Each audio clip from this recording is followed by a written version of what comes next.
Isaac Clarke should be dead. Not because of the Necromorphs, because of what they represent. Isaac, it's... I wish I could talk to you. It's all falling apart. Isaac, it's gonna smash us into the hull. Isaac, can you hear? I'm sorry. Every other person exposed to the marker breaks. They lose their mind, their bodies, and their sense of reality. But Isaac, he keeps going. Not because he's stronger, but because he has something far more dangerous. A reason to suffer. Welcome, Isaac Clarke, to the USG Ishimura. Premise. Dead Space isn't just about survival. It's about what happens when the human mind is pushed beyond its limits and still refuses to stop. Trapped aboard the Ishimura, surrounded by death, Isaac isn't just fighting monsters. He's fighting to hold on to something far more fragile. Meaning. The marker. The marker isn't just an alien artifact. It is something far worse. It doesn't control you. It studies you. It learns your fears, your regrets, your desire. And then it gives you exactly what you need to keep going. Not to survive, but to carry out its task. The marker doesn't just influence the mind. It speaks to it, not in words, but in patterns, symbols, and signals. A language that bypasses reason entirely and embeds itself directly into thought. In the original Dead Space, researchers didn't just study the marker, they translated it, and in doing so, they allowed it to think through them. Because once an idea enters the mind, it doesn't need permission to stay. It grows, adapts, and eventually it replaces the voice that you've trusted as your own. Stop! What are you doing? You have the phaser for me! Nicole, the emotional driver. For Isaac, that something is Nicole Brennan. She appears when he needs her most, guiding him, reassuring him, giving him a reason to move forward. But Isaac isn't trying to save Nicole. He's trying to forgive himself. And the marker knows that. So it doesn't lie to him directly. It lets him believe. But this raises a question. If the marker is manipulating Isaac, why hasn't he broken like everyone else? Absurdism. There's a philosophy explored by Albert Camus that suggests life doesn't need meaning to be endured. That even in a world without answers, the act of continuing is enough. Isaac doesn't try to understand the horror around him. He doesn't stop to question it. He just keeps moving. Not because it makes sense, but because stopping would mean confronting that it doesn't.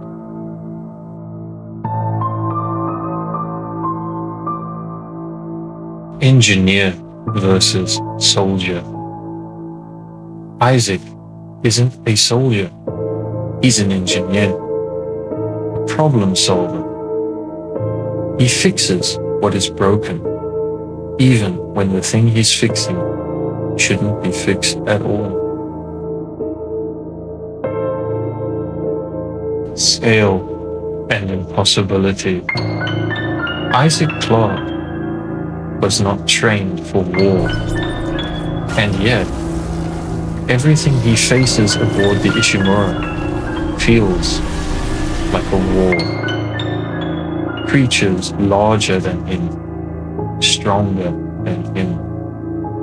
Things that should not be killable, let alone survivable. David and Goliath analogy. There is an old story about a shepherd facing a giant, not with strength, but with belief. A battle that should have been impossible, and yet wasn't. Isaac stands in that same position, outmatched in every measurable way, and yet he wins. And at some point, you have to ask yourself, why? Why does he survive when everyone else falls? Ambiguous divine guidance. Maybe Isaac abandoned belief, but that doesn't mean that belief abandoned him, because survival and adaptation such as this does not feel accidental. Luke chapter 10, lines 19. I have given you authority to tread on snakes and scorpions, and over all the power of the enemy, and nothing will hurt you.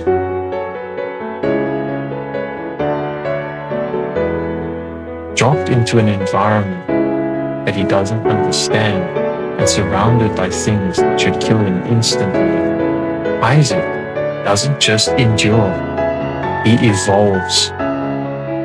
Isaac becomes the apex predator. He becomes the hunter. By the end, Isaac isn't surviving the Ishimura. The Ishimura is surviving him. Misdirection. But if something is guiding him, what is it? Something benevolent or something far worse? Because not everything that leads you forward is trying to save you. Absurdity Defined. There's an idea that the absurd is born from the confrontation between the human need for meaning and the silence of the world. Cosmic indifference. Isaac fights, he suffers, he endures, but the universe says nothing, no answers, no reassurance, just silence. Such is our reality. To be born without reason, to suffer without meaning, and to die without purpose is a possibility that the human mind struggles to accept, because it implies something far more terrifying, that none of this was ever meant to matter.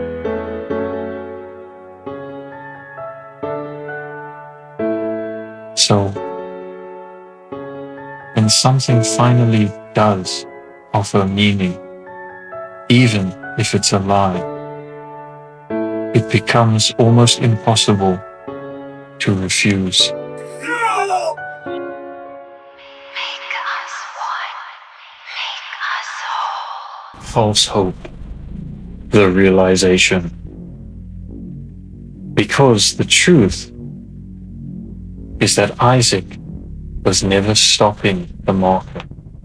he was completing it. Every system he restores, every path he clears, every step forward brings it closer to becoming whole.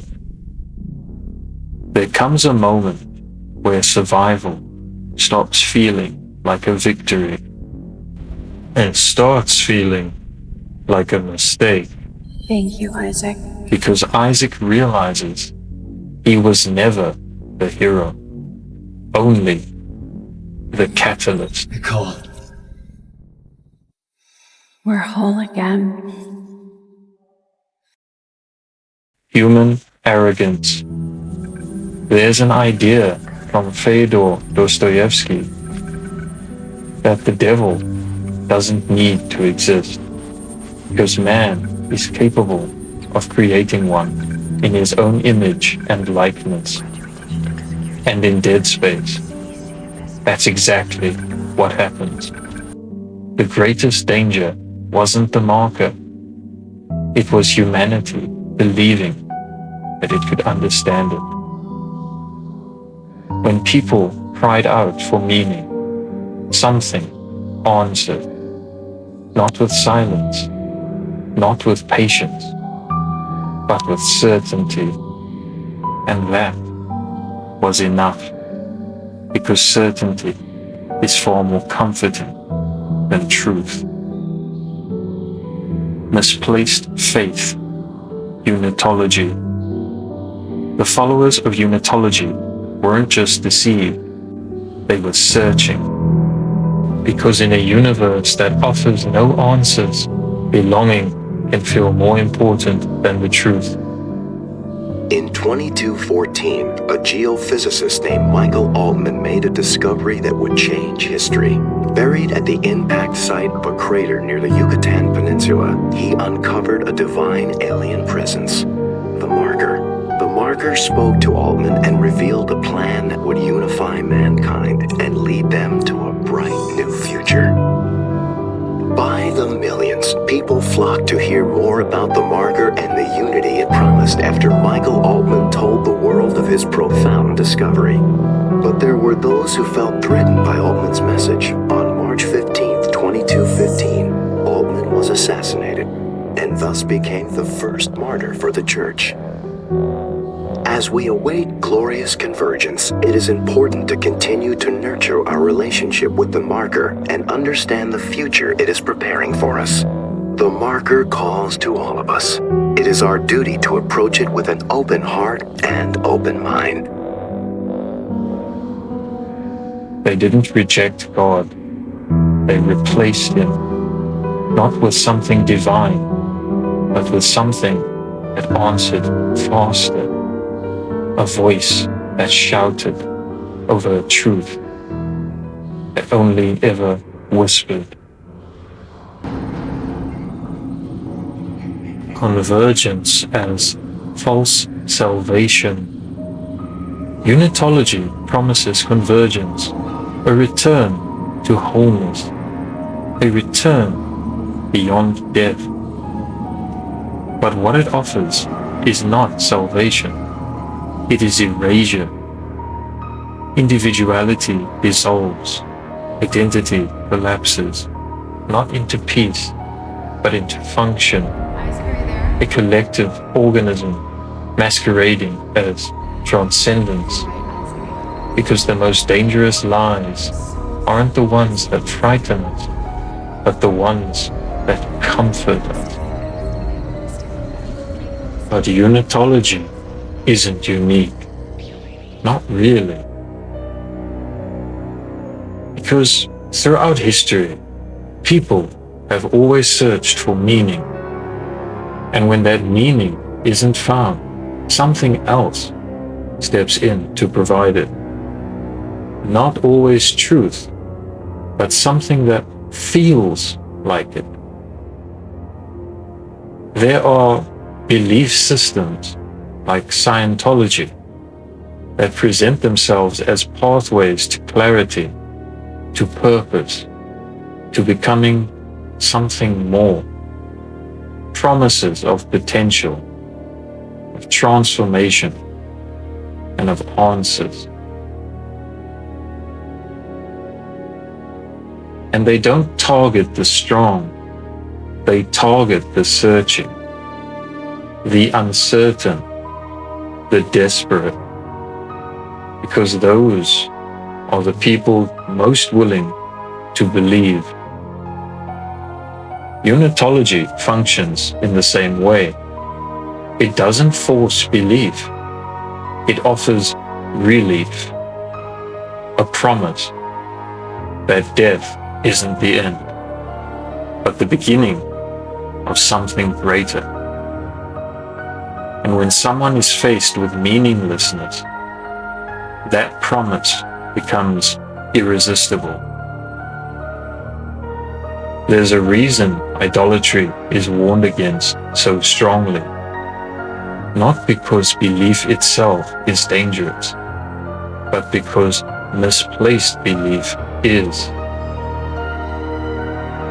Because when you replace truth with something that only imitates it, the consequences aren't confusion, they are destruction. There's a line that says, I am the way, the truth, and the life, and no one comes to the Father except through me.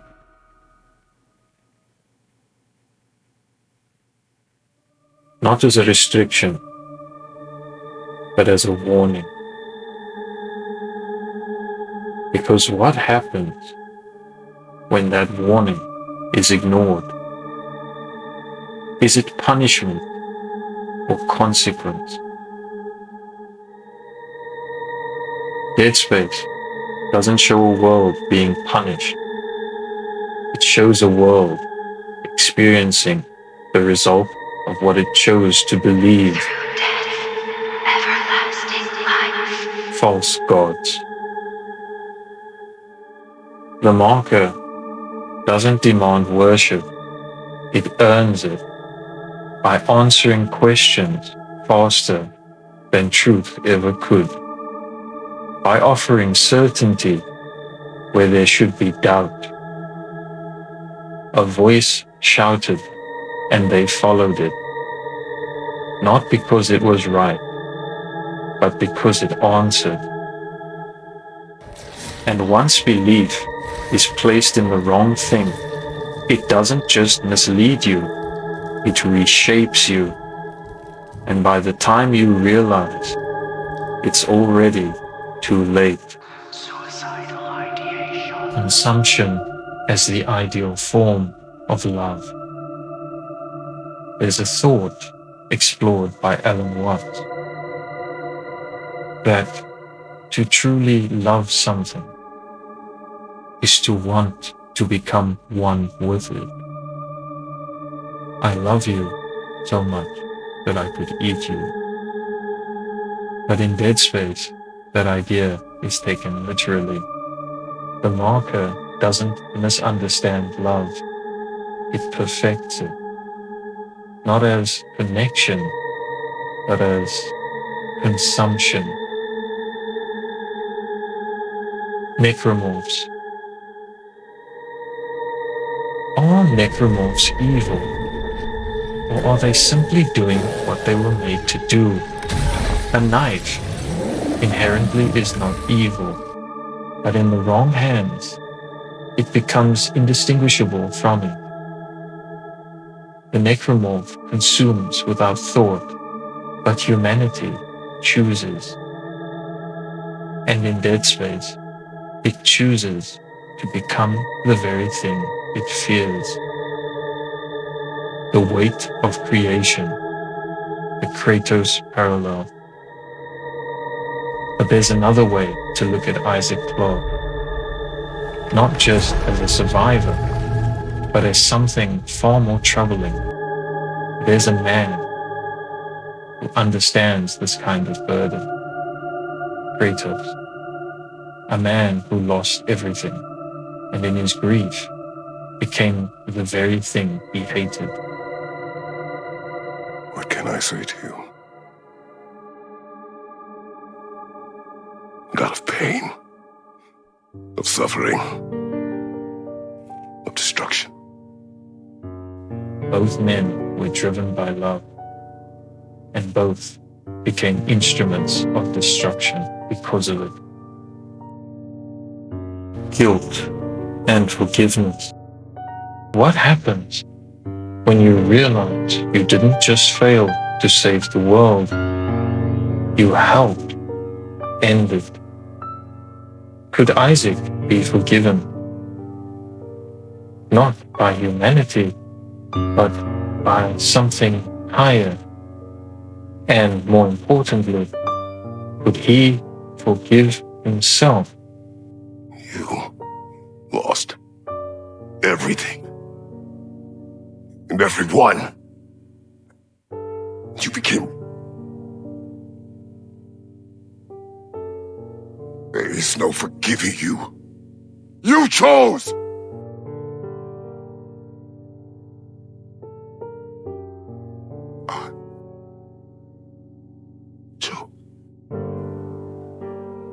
Self-judgment. There are those who believe some actions cannot be undone, not because forgiveness doesn't exist, but because they can no longer accept it. Isaac may not be judged by a higher power, but by something far more unforgiving, his own mind. Isaac as creator. If the marker creates the Necromorphs and Isaac helps the marker, then what does that make him? Not just a victim, but a participant in creation, a distant architect of their existence. Creation turns against creator. And like many creators, his creation does not reflect him. It consumes him. Creation turning against its creator. What are the stars? And maybe Isaac feels something deeper than fear, regret, because intention does not undo consequence.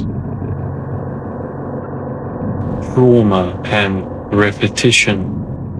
By the time we reach Dead Space 2, Isaac isn't just surviving anymore. He's remembering. Trauma doesn't disappear. It repeats, not as memory, but as experience. The hallucination, the voices, the distortion of reality. These aren't just effects of the marker. They are symptoms of a mind that's trying to process something that it was never meant to endure. Because when the psyche is pushed too far, it doesn't break cleanly. It fractures and then continues anyway.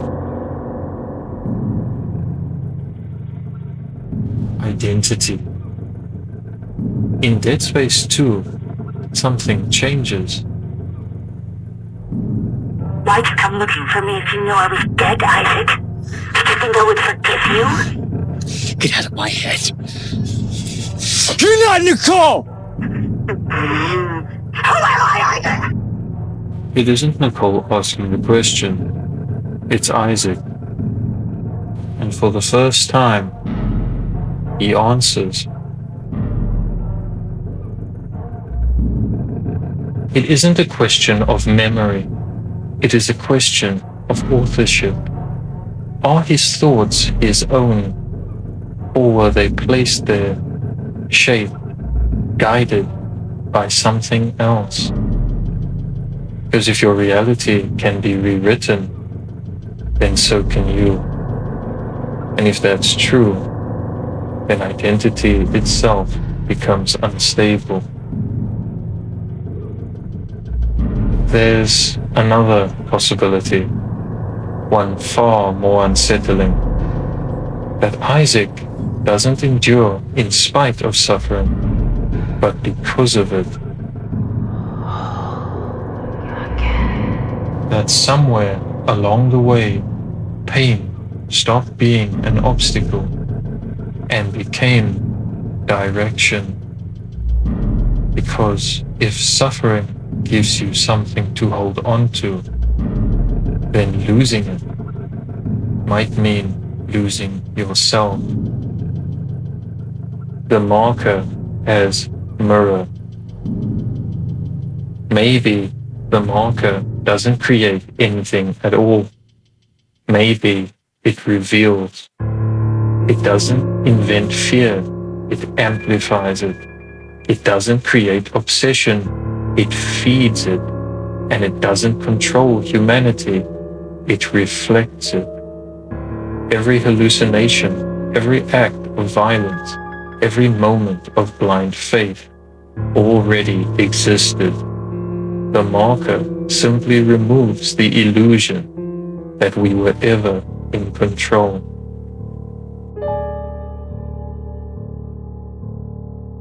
There's a quote from Fyodor Dostoevsky.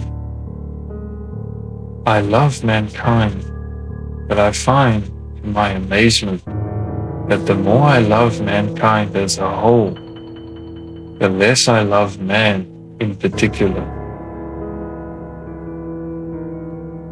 Because it's easy to believe in humanity when you don't have to look at it closely. But Isaac Clarke doesn't have that luxury. Isaac sees what people become when given power they don't understand. He sees belief twisted into obedience, love twisted into possession, and death turned into purpose.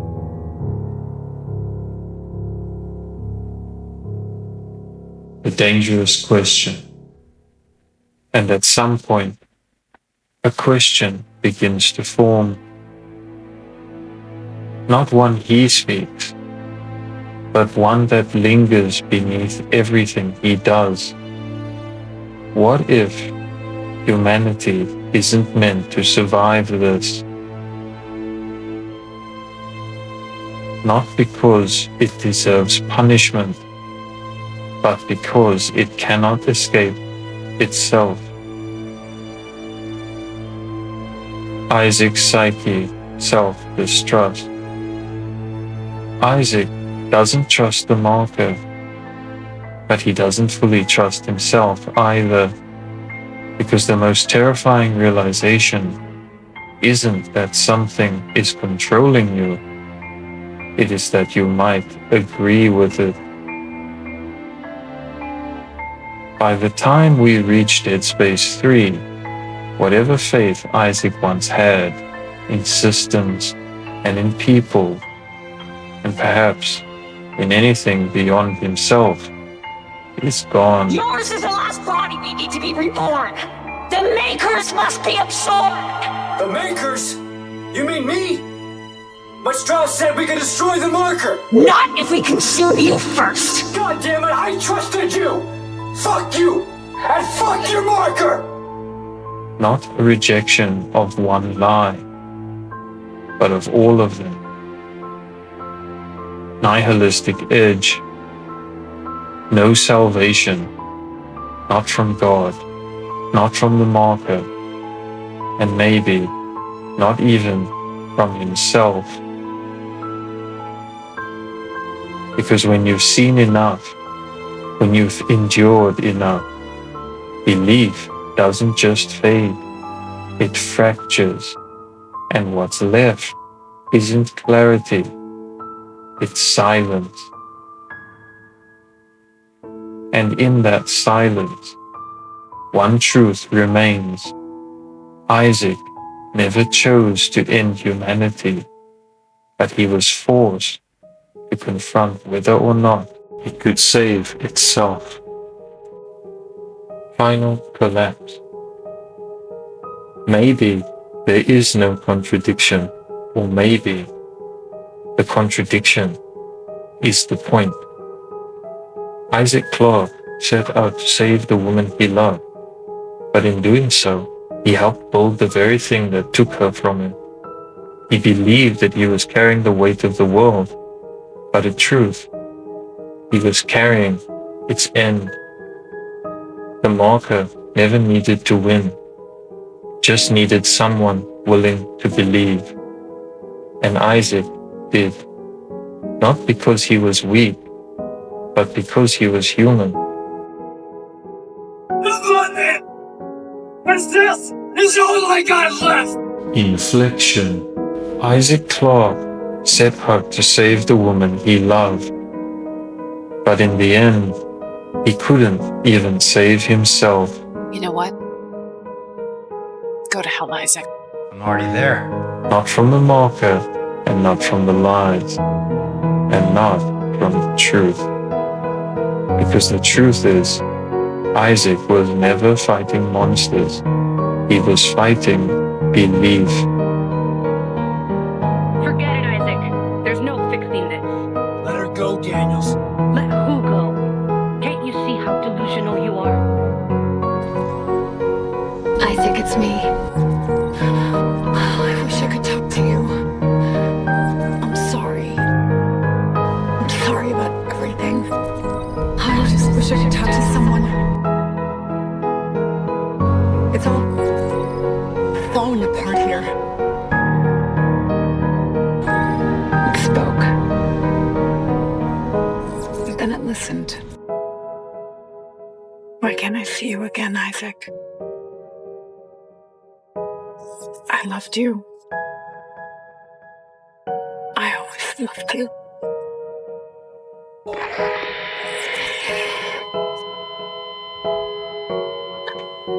The belief that something out there had a plan, that suffering meant something, that if he just endured long enough, he could make it right. But the marker doesn't save you. It gives you something far more dangerous, a reason to keep going when you shouldn't. And humanity, time and time again, proves that it will follow anything that promises meaning, even if it leads to its own destruction. No, enough people have died! Then just do it. I've got nothing left to lose. Cross! It's better this way, Isaac. You'll never recover from what the marker's done to you. Maybe that's why idolatry is warned against so strongly. Not because belief is weakness, but because believing in the wrong thing doesn't just mislead you, it consumes you. Isaac believed he was carrying the weight of the world, but the truth is far worse.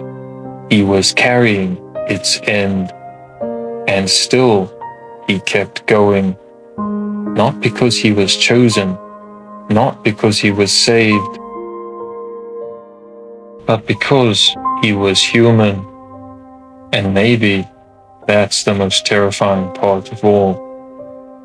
Because if humanity is capable of creating its own salvation, then it is just as capable of creating its own damnation.